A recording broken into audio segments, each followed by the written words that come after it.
There are 4 books in the Bible that are ancient biographies of Jesus. The Gospel according to Matthew, Mark, Luke, and John. And while individual stories about Jesus and his teachings are familiar to many people, these books have way more to offer if we read them from beginning to end and see how they connect Jesus' story into the overall biblical storyline. So let's talk about how to read the Gospel.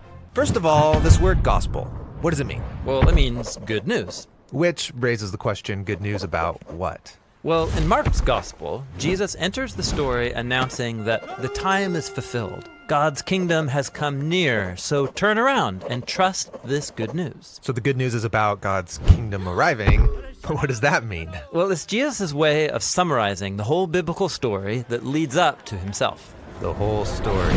Okay, give me the short version. Well, the story begins with God creating a good world and then appointing humanity as his representatives to rule it. But then the humans rebel over and over, leading to a world of violence and death. That's a problem. But God's committed to making it work. So he chooses Abraham and his family to restart the project. Then through Moses, God brings the family into a garden land of abundance so that he can restore all of the nations through them. Right, Israel becomes a kingdom with amazing kings like David, but eventually Israel rebels too, and it leads them into destruction. But Israel's prophets said that God wasn't giving up. He was going to personally come and restore Israel so that his justice and peace could spread to all nations and to all creation.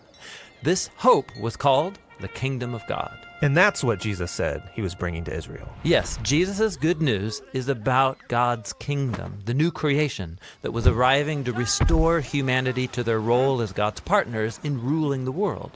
This is why the gospel has so many stories about Jesus liberating people from death and disease, along with all of his teachings about generosity to the poor or forgiveness and loving your enemies. He was inviting people to live in God's new world. Exactly. And so this is one of the main goals of the gospel, to show how Jesus is bringing the whole biblical story to its fulfillment. So that's why the gospel authors are constantly appealing to the Hebrew scriptures while telling the story of Jesus. Yeah, like when Jesus is born in Bethlehem, Matthew reminds us that this was anticipated by the prophet Micah. And he directly quotes from Micah. Yeah, these direct quotes are really common. But more often, the gospel authors weave biblical phrases into the story without telling you, so you can discover it for yourself. Like when Jesus is baptized and God announces from the skies, "You are my son, my beloved. With you I am well pleased." Now, if you do some digging, you'll find that God's statement blends together phrases from 3 biblical texts to identify Jesus as the royal son of David, the seed of Abraham, and the servant who's going to suffer for the sins of his people. Whoa. That is subtle. Yes, and the gospel accounts do this on every page. Every book is constantly showing how all of the biblical stories about Abraham or Moses and David and all the prophets, all of it points forward to Jesus. Now, why are there 4 different accounts? Wouldn't one be enough? Well, the diversity is on purpose.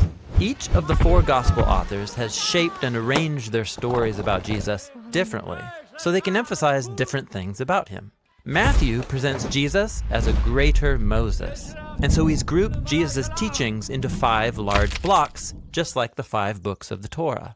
Luke highlights how Jesus is God's royal servant from the book of Isaiah, who brings God's light to the nations. Mark presents Jesus as a new start for humanity, bringing the mystery of God's new creation crashing into the present.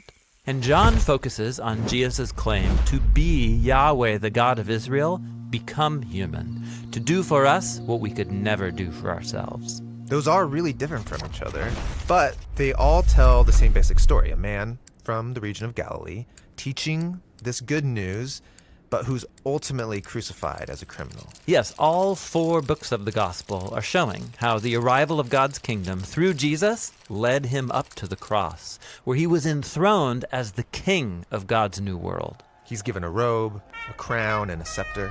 Right.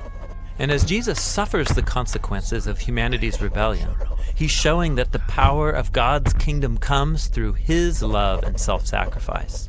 And when he's raised from the dead, we're watching the dawn of the new creation. So, the gospel authors don't just want their readers to know about the good news of God's kingdom.